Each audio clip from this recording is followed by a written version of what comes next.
In this module, we'll learn about using an array to keep track of all the possible blocks in the game. By doing so, the player will have a practically infinite number of blocks at their disposal to build with. Our objectives for this module are to use an array to keep track of the available blocks in the game. We'll learn how to access an array correctly, taking precautions to avoid accessing the array with an out-of-bounds index. We'll switch the active block using inputs from the mouse wheel. To get started, go to the BP block player and open it for editing. Click the Add Variable button and change the new variable name to All Blocks. In the Details panel, change the variable type from Boolean to BP_BaseBlock and make sure that you choose Class Reference. Recall that a class reference keeps track of types of things, while an object reference keeps track of references to actual things, or, in other words, instances of things. Since we're using an array of BP base block, any blocks we create that are children of the BP base block can be in this array.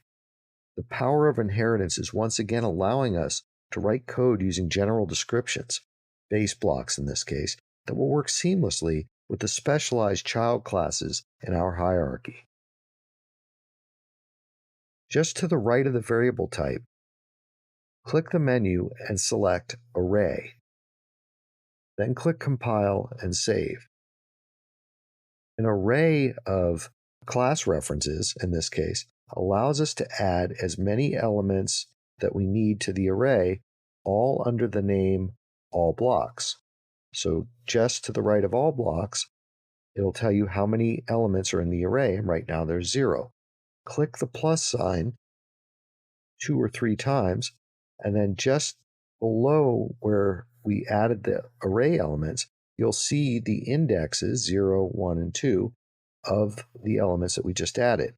Now the class reference is set to none. Click that drop down, and you'll see that we can now choose all of the BP blocks or the blueprint blocks that we created that are child classes of the BP base block.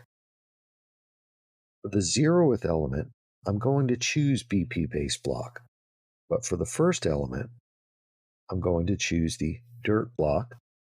And for the next element, I'll choose the grass block. And I've got several more elements to add, so I'll just click Add Element. And then after the grass block, I'll add the brick block. And finally, the wood block. Now the default value gives us a nice picture of the array. And I want to point out a couple of attributes of arrays. There are 5 elements in this array, but the last index in the array is 4 because arrays are indexed starting at index 0. So the 0th index is the first index in the array. Click Compile and Save. We're going to need some variables to support changing the block using the All Blocks index.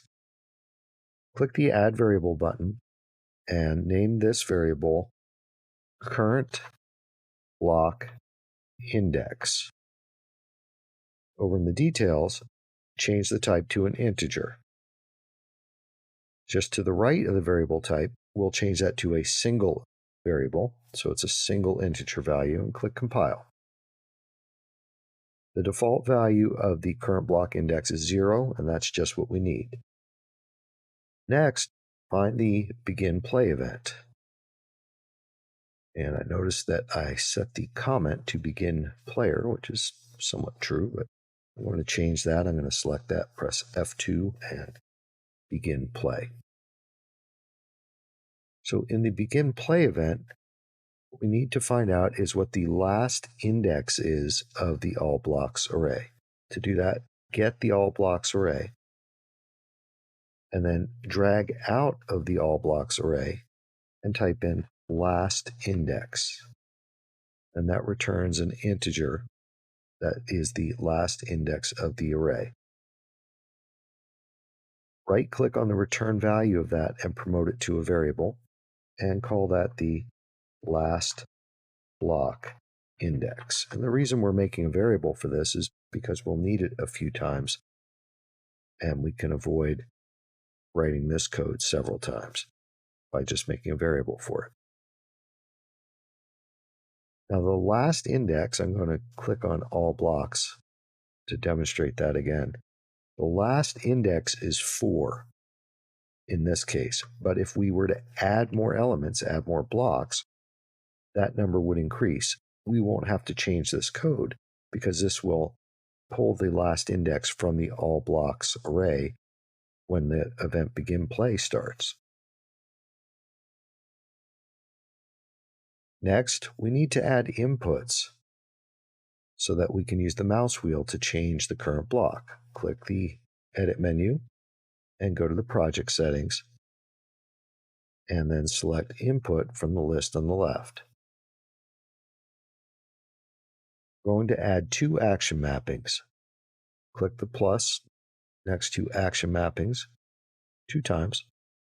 Go to the first one, do action mapping 0, and we're going to name this Select Next Block. And for that, we will search for mouse wheel down. For the next one, we'll call that Select Previous Block, and we will search for mouse wheel up. Close the project settings. Find an open area on the blueprint to start writing some code. Add the 2 inputs that we just added. So right click and type in Select Previous Block, and right click and type in Select Next Block. We'll be adjusting the current block index. When we select the previous block, we'll be decrementing it or reducing its value by 1, and when we select the next block, we'll be incrementing it by 1. So let's drag out the current block index and get it. We'll start with the select previous block. Drag off of the current block index and type in -- for decrement int. That will reduce the value of the current block index by 1. And we have to be careful because if it becomes less than 0, that would be an out of bounds array access. So we need to test and see if it has become less than 0. Drag off of the result of the decrement operator and type in greater than and select greater than or equal to. And it's already got 0 for the other operand. Add a branch, hold down the B key, left click, hook that up, hook up the condition. If the current index is not greater than or equal to 0, it's less than 0, so this condition will be false. If that's the case, we have to set the current block index to the last block index. So drag out a set for current block index, hook that into the false wire for the branch, and the value we're going to set the current block index to is the last block index. Do a get on that and set that. If the current block index is greater than or equal to 0, then the true wire will run, and we can set the current block to that index. So to do that, we're going to drag out the current block variable that we previously created, and we were changing using the number keys, and we're going to do a get on the all blocks array, and drag off of the all blocks array and type in get, and the get node needs to know which index we're going to get, which is going to be the current block index. So do a get on that and hook that up, and then set the current block to the value retrieved from the array, and hook that up here and here. So if it's true, we don't need to adjust the current block index. And if the current block index became less than 0, we set it to the last index. And we should be able to change our current block with the mouse wheel, but it's only going in one direction right now. So the code to go in the other direction is very similar. We'll drag off of the current block index, type in ++ or increment int,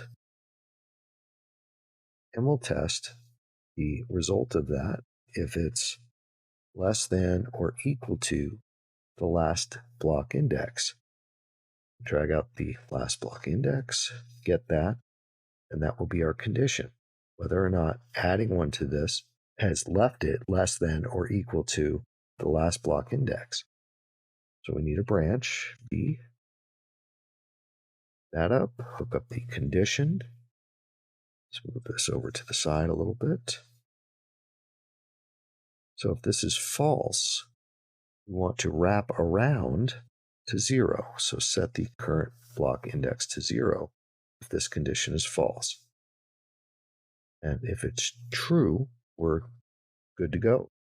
We're within the range of block indexes. So all we need to do is hook up the true to set the current block, retrieving the current block index. And if it was false, we set the current block index to 0 and hook that up. Let's compile and save and test it out and see if we could change the current block with our mouse wheel. So that's the BP base block. I'm moving the mouse wheel forward. Oh, not far enough. There we go. So those are the previous blocks. And then going towards me, I've got the dirt block. Roll it again. Grass block. There's the brick. More brick. And back to the wood. Roll it one more time towards me and back to the base block. And when you test this, make sure you test in both directions to ensure that your code is working correctly. In this module, we added an array to keep track of available blocks in the game. We accessed the array correctly and avoided accessing the array with an out-of-bounds index. We switched the active blocks using inputs from the mouse wheel.